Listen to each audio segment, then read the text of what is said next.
सासू माँ बदल गई।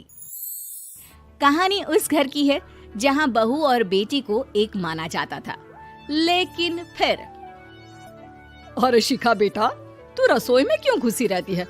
जा, रोटी मैं बना लूंगी। नहीं नहीं माँ जी, आप बैठिए, बस सारा खाना बन ही गया है। श्वेता को बोल देती हूँ, वो खाना लगा देगी सबका। सॉरी भाभी, मेरे पास वक्त नहीं है। माँ, मुझे पैसे देना, पार्लर जाना है। हाँ हाँ चली जाना, भाभी को भी ले जाना। वो भी जाने को बोल रही थी पार्लर, पर पहले ना मदद कर दे उसके खाना लगाने में। देख माँ, वो बहू है, उसे बहू रहने देना, इतना सर पर मत चढ़ा भाभी को। श्वेता, ज्यादा मत बोला कर। बहू और बेटी में कोई फर्क नहीं होता है। जा जाकर काम कर। ननद को माँ का भाभी से इस तरह प्यार करना बिल्कुल अच्छा नहीं लगता। वो बार बार किसी न किसी तरह माँ को भाभी के खिलाफ भड़काती रहती, लेकिन कोई फायदा ना होता। एक रोज, अरे बेटे किशन, जा बहू को कहीं घुमा कर ला, सारा दिन घर में काम करती रहती है। हाँ माँ, हम लोग जा रहे हैं ना गोवा। अच्छा जी, भाभी ने तो हमें बताया भी नहीं। वैसे तो सारी पंचायत करती है, ये गोवा वाली बात क्यों छुपा गई हमसे? अरे क्योंकि उसे खुद नहीं पता था बहन। मुझे टिकट सस्ती मिल रही थी तो मैंने बुक कर दिया। हाँ शिखा, पैकिंग कर ले, संडे हम जा रहे हैं गोवा। दोपहर में शिखा पैकिंग कर रही थी कि सास आ जाती है। ये क्या बहू, साड़ियाँ? अरे गोवा जा रही है घूमने या फिर शादी में मायके हैं? माँ जी, ऐसा कुछ है ही नहीं, समझ में नहीं आ रहा क्या रखूं कपड़े में। अरे तेरी और श्वेता की साइज तो एक ही है, उसके कुछ मॉडर्न कपड़े ले ले, आकर लौटा देना। हाँ माँ जी, ये ठीक रहेगा। शिखा श्वेता के पास जाती है और उससे कपड़े मांगती है। ना जी ना, मैं अपने कपड़े ना दूं, वैसे भी फैल जाएंगे मेरे कपड़े, बहुत महंगे वाले हैं। शिखा मुंह लटकाकर कमरे में आ जाती है तो सास कहती है, चल तैयार हो जा, तुझे मैं शॉपिंग करा कर लाती हूँ गोवा की। बस फिर क्या था, सास बहू निकल जाते हैं मार्केट और एक से बढ़कर एक ड्रेस खरीद कर घर आते हैं। पहले बता देती कि नए कपड़े दिलाने वाली है भाभी को, तो मैं अपने ही दे देती ना भाभी को, मुझे दिला देती नए कपड़े। देख श्वेता, परिवार का मतलब सबके साथ रहना होता है, ना कि सिर्फ अपना सोचना। वैसे भी तुझे अच्छे संस्कार सीखने चाहिए। और रही बात कपड़ों की, तो शिखा, आज से घर पर भी तू मॉडर्न कपड़े ही पहनेगी। कोई जरूरत नहीं है ये साड़ी वाड़ी लपेटने की। अब क्या था, घर पर श्वेता और शिखा एक जैसे रहते। एक बार पड़ोसन आती है। अरे बेटा, अपनी माँ को तो बुलाना, जरा बात करनी है। शिखा सास को बताती है और रसोई में चली जाती है। ये आपकी बेटी बहुत बड़ी हो गई है, इसके लिए एक रिश्ता है, कहो तो बता दूं। ये बेटी नहीं बहू है, घर में सब एक जैसा ही रहता है। वैसे मेरी बेटी भी बड़ी हो गई है, कोई रिश्ता हो तो जरूर बताना। पड़ोसन रिश्ता लेकर उन लोगों के घर आती है। तब श्वेता की होने वाली सास कहती है, तो ये घर है, कितने मंजिल का है? और ये बहू ने आपकी क्या पहन रखा है, जीन्स टॉप? अरे भाई, साड़ी वाड़ी नहीं है क्या इसके पास? देखिए, सर्दी है तो साड़ी में बहू कैसे मैनेज करती, वैसे पहनती है साड़ी भी। देखिए, हम लोग ठहरे पैसे वाले लोग, कोई कमी नहीं है हम लोगों के पास पैसों की, बहुत पैसे हैं, जमीन, नौकर चाकर, कार, सब कुछ है, लेकिन घर में संस्कारी बहू चाहिए। समझ रही हैं ना आप?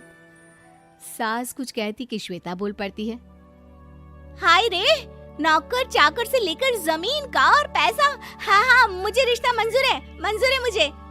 अरे रुक जा श्वेता, मैं बात कर रही हूँ ना। देखिए, हम लोगों के घर इतनी आजादी नहीं मिलेगी। अरे हाँ कर देना माँ, हाँ कर दे जल्दी से। सास क्या करती, बेटी की शादी ऐसे घर में कर देती है जहाँ ना उनके विचार मिलते हैं और ना ही आचार। शादी के बाद एक रोज फोन पर, श्वेता बेटा, एक बार घर आ जा, बहुत दिल करता है तुझे देखने का।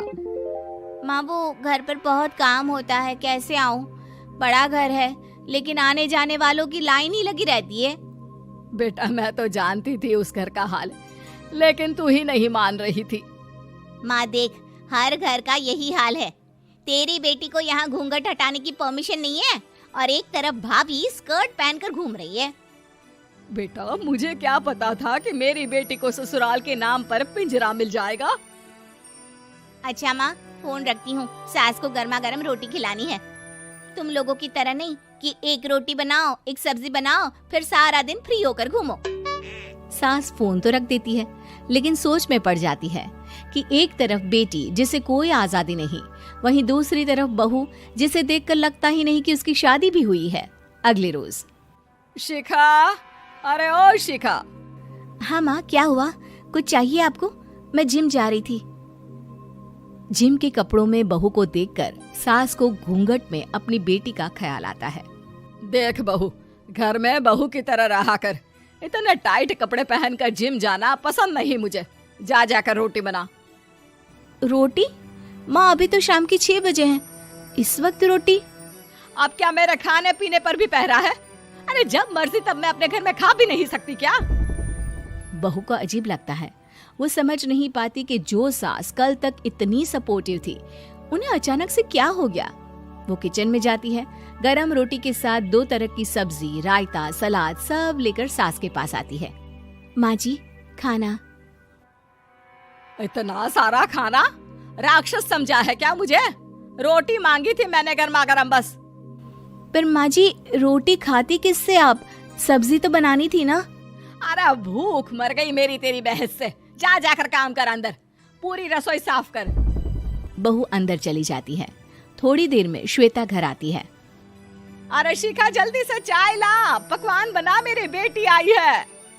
अरे नहीं नहीं माँ, ड्राइवर बाहर खड़ा है। मैं तो घर का कोई सामान खरीदने के बहाने यहाँ आ गई हूँ, मुझे जाना होगा। अरे बेटा, पर कितने दिनों बाद देख रही हूँ तुझे, रहने आ जाना 2-4 दिन के लिए। आ जाऊंगी माँ, जब मेरी सास मरेगी तब।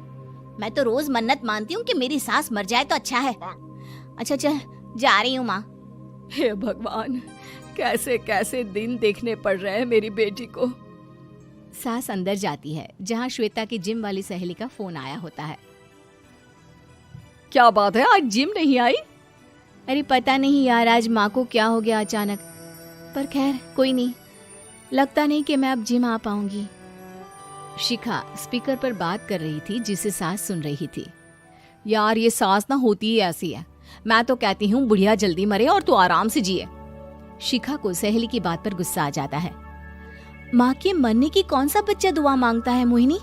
आगे से ऐसी बात मेरे सामने मत करना। हमारे घर की शोभा ही माँ है। क्या हुआ जो थोड़ी शक्ति दिखा रही है? उसमें भी कोई ना कोई उनकी भलाई ही होगी।